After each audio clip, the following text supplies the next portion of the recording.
Hi friends, I'm Laura. This is Baker Drinks.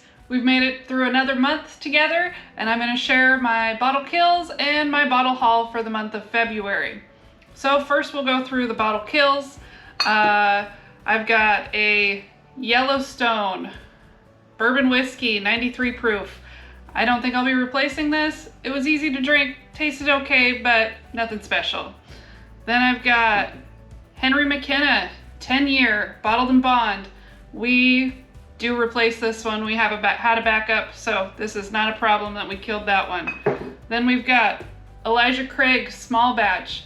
As much as I love all the other bottles from Elijah Craig, I don't really find anything special about this one. It tastes like bourbon. It's easy to drink, but probably not going to be replaced. Then we have Tin Cup 10-year. It's delicious, it's sweet, easy to drink, nice to have when people come over that don't really drink whiskey because it's cheap and it tastes good, anyone can drink it. Then I've got Wild Turkey Rare Breed Rye Barrel Proof. This one, always gonna be on the shelf. It's delicious, it's so good. So, and then Jack Daniel's Triple Mash. If you watched my 5 bottles that you need to have, this is one that I love, always gonna be on my shelf. It's so good. Okay, so now I'll quickly go through all the bottles I bought in February. I buy too much whiskey, so this is not as long as January, but there's still some really good bottles in it. Okay, so I got a backup for my Rare Breed Rye that we killed. I also got a backup for Jack Daniel's Bonded that we killed last month. Woo! Gonna knock over some bottles. Little bottle clang in here. Jack Daniel's Triple Mash also. So you can notice the difference in size here. For some reason, Jack Daniel's went with the 700 ml instead of 750 and the 1 liter. Since I had to drive 40 minutes to get a replacement bottle, I thought I might as well get a bigger one since I like it and I'm gonna be drinking it. Okay, same with this one. Jack Daniel's Honey. Again, if you watched my video, I'm a Jack Daniel's girl. I like it for cocktails. Okay, so let's get into some new stuff. I've been drinking a lot of Japanese whiskey and I thought this sounded interesting. It's called Baller Single Malt. This is actually a California whiskey that they tried to make like a Japanese whiskey. Well, cool bottle, cool design, cool idea, not that good. So this hopefully will not sit on the shelf too long. Maybe I'll find a use for it. I'm not sure what the use will be. It's interesting, it's just not something I like. Okay, then another replacement bottle for something we killed recently, Redwood Empire Pipe Dream. It's good, it's easy to drink. I have the rest of the collection. I couldn't have an empty spot in the collection. Okay, and then I had one pick from ADHD Whiskey and Stuffin' Whiskey. This is their Nashville Barrel Company Straight Bourbon Whiskey, single barrel, 5 years old, 127.44 proof. This was the Bourbon Pickers Swag Junior. And for any of you that have tried Stag Junior and tried this, it is crazy how similar they are. I don't know how they can make the same thing, but it's really good. And then if you've watched my videos, you know I'm trying to get more into single malts and different whiskeys from around the world. So I have a few of those. I've got the Harozaki small batch. I've tried this one. I had a sample of it. It was really good. So I thought, well, I might as well go get myself a bottle because I know I like it. Same with this one. I had a pour at a bar and I really liked it, so I went and got a bottle of it too. Nika Coffee Malt Whiskey. And then something I had never seen in a store before. This one is from Germany. I hope I pronounce it correctly. It's maybe Eiffel whiskey. Anyway, single malt. This one is not peated, but they do have peated, and I even saw a peated rye, which could be interesting, but I was a little nervous because they're kind of expensive for bottles I've never tried or seen anywhere. Then I went and we toured a distillery local to us. It's Portland. This is the Westward whiskey. We tried all their offerings and enjoyed all of them, but I picked my favorites and joined their club, so I'll be getting new single barrel bottles quarterly. It's that good. So we got the Westward single malt whiskey. This is the cask strength.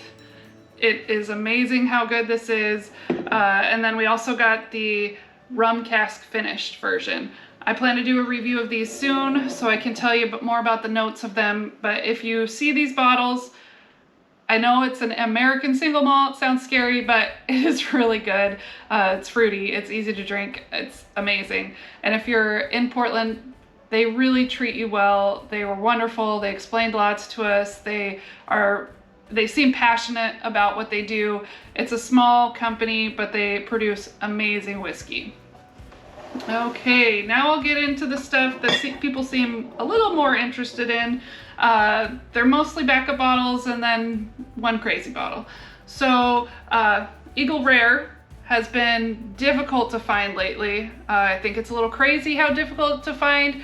In my local town, they have it on the shelf for $80. I'm not paying $80 a bottle for this, so when we saw it for $30, it's another one that we like to share with people when they come over that aren't into whiskey, because it's easy to drink, it's sweet, it's low proof, and you know, who doesn't like Eagle Rare? Next, Weller Special Reserve. I know this isn't a crazy bottle. Another one, if I see it at $20, I mean, it's hard to pass up. It's a $20 bottle. We actually got two of these. I only have one to show because I took the other one to work to put in our drawer for after work that we have. I don't know if everyone has a drawer that they sip alcohol on once they're done working, of course, but we do. So I brought that to share with everyone else. Then Blanton's. You gotta have Blanton's on the shelf. We killed one last month, thought we'd replace it. Everyone loves a horse. Okay, another one that we already have a bottle of, but we saw it was a good price. It's really good. I like being able to have backups of bottles that I really enjoy so that I don't feel bad about drinking them. Anyone can have it. I know I have a backup.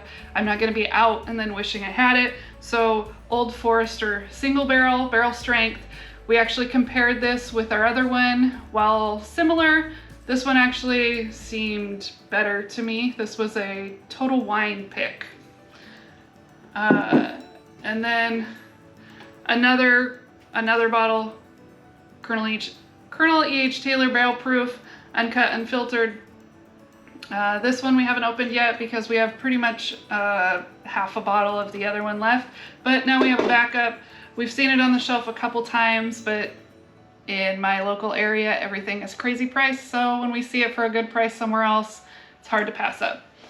And then probably the most expensive MSRP bottle that I have bought is this Kentucky Owl 11-year limited edition Bayou Mardi Gras XO casks.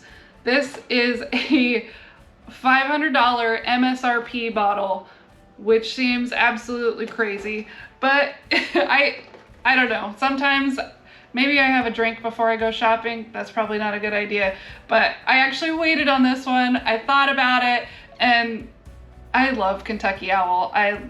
Their rye especially, I think, is delicious. So when I saw this finished rye by them, I just couldn't pass it up, which, you know, a lot of people may think, oh, $500, no bottle of whiskey is worth that. The amount that we actually drink is very small. I do pours of usually an ounce, so this $500 bottle, it will probably last us a while. Either way, I'm happy I bought it. I enjoy it, and not too many people can say they have one, so I'm a lucky person, I guess. Well, cheers. Thank you for watching. I hope you enjoy. If you haven't seen my newest video, my review on Rebel 10 year, please watch that video. And I have instructions on what you can do to win samples of Larceny Barrel Proof and Elijah Craig Barrel Proof, please comment. Tell me what I should look for next month. Tell me what you found. Thank you. Cheers.